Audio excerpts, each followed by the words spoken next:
कोई भी पाकिस्तान की बात होती थी तो कहते थे लोग कि ओहो पाकिस्तान तो ख़त्म हो गया, बेड़ा गर्क हो गया, क्या बनेगा पाकिस्तान का। और अब जब हम बाहर जाते हैं तो लोग कहते हैं वाह ज़बरदस्त, क्या शानदार विक्ट्री पाकिस्तान को मिली है, पूरी दुनिया में डंका बज रहा है पाकिस्तान का। हमारे फील्ड मार्शल हैं, CDF हैं आसिम मुनीर साहब, ये जो हमें फतेह मिली है ये उनकी एक बसीरत और उनकी एक स्ट्रेटजी की वजह से मिली है। पूरी इकट्ठी स्ट्रेटजी बना के मार्का हक जो हमने जीता है उसका इतराफ डोनाल्ड ट्रंप जो है ना वो एक बार नहीं, दो बार नहीं, बार बार करते हैं। इंडियन आर्मी को क्या कहना चाहिए? उनसे तो मैं इजहार अफसोस और हमदर्दी कर सकती हूँ, बेचारे उनके अब किस्मत में रोना लिखा हुआ है। अस्सलाम वालेकुम नाज़रीन, वेलकम टू डेली पॉइंट में आपकी मेज़बान हुमा खालिद। नाज़रीन, आज मार्का हक के हवाले से हमारे साथ उज़मा कारदार साहिबा मौजूद हैं।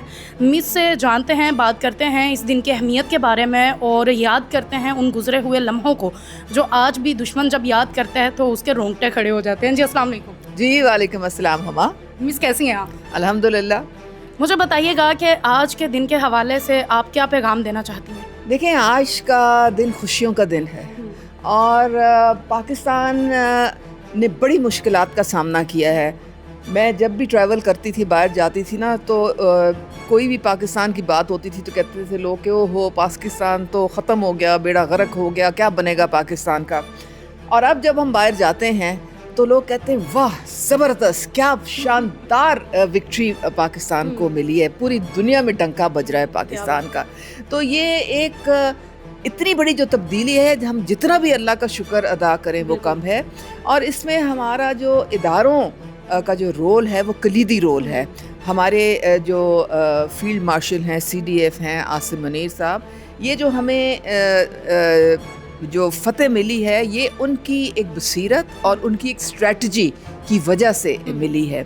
और उनकी जो उन्होंने पूरे मिल के सब अपने एयरफोर्स को, नेवी को, आर्मी को जो पूरी इकट्ठी स्ट्रेटजी बना के मार्का हक जो हमने जीता है उसका इतराफ डोनाल्ड ट्रंप जो है ना वो एक बार नहीं, दो बार नहीं, बार बार करते हैं। और वो ये नहीं कहते कि ग्रेट फील्ड मार्शल, कहते ग्रेट फील्ड मार्शल। बिल्कुल, इज्जत तो हमें बहुत मिली है, लेकिन अभी रिसेंटली जो है वो इंडियन आर्मी के लेफ्टिनेंट जनरल ने ये कहा है कि हम ऑपरेशन सिंदूर 2.0 लॉन्च करने जा रहे हैं। 2.0 ये तो हमारा एक छोटा सा बस वो था, हम चेक कर रहे थे, अभी हम बिल्कुल तैयार हैं। तो आप उस हवाले से मोदी को या फिर इंडियन आर्मी को क्या कहना चाहेंगे? उनसे तो मैं इजहार अफसोस और हमदर्दी कर सकती हूँ, बेचारे उनके अब किस्मत में रोना लिखा हुआ है। उनके अपने लोग जो है ना उनको कटहरे में खड़ा कर रहे हैं और पूछ रहे हैं कि आप लोगों ने ये जो पहलगाम जो था उसमें सिक्योरिटी किधर थी। तो उनका जितना फ्रॉड, झूठ और लोगों को धोखाधड़ी जो है वो अब खुल के सामने आ गई है, वो एक्सपोज हो चुके हैं। इस वक्त उनकी आर्मी का मोराल बिल्कुल ज़ीरो है। उनको पता है कि पाकिस्तान जो है वो अब मिलिट्री सुप्रेमेसी और एक मिलिट्री माइट बन के उभरा है। और वो अगर दोबारा कोई एडवेंचरिज्म उन्होंने करने की कोशिश की तो उनको ऐसी इबरतनाक सबक सिखाया जाएगा कि उनकी पुश्तें याद करेगी। तो वहाँ पे तो अब सोग के अलावा कुछ नहीं है। ईरान अमेरिका जो मुआहदा है वो अभी तक तय नहीं पाया है और पाकिस्तान ने अपना अहम किरदार अदा करके दोबारा पूरी दुनिया में अपना जो है वो बता दिया है कि वी आर पाकिस्तानी और हम एक स्ट्रॉन्ग नेशन है। तो आप ईरान और अमेरिकी मुज़ाकरात के बारे में क्या राय रखती हैं कि कब तक जो है ये चीज़ें सारी हैंडल हो जाएंगी?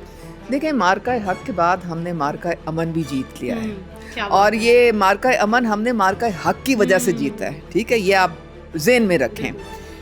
अब पूरी दुनिया के जो सरबराह हैं वो हमारे प्राइम मिनिस्टर को फ़ोन करके उन पे इत्मीनान का इजहार कर रहे हैं। और चाहे वो अमेरिका हो, चाहे वो चाइना हो, सऊदी अरेबिया हो, ईरान हो, टर्की हो, कोई भी मुल्क हो, वो उन सब की नज़रें इस्लामाबाद पे हैं।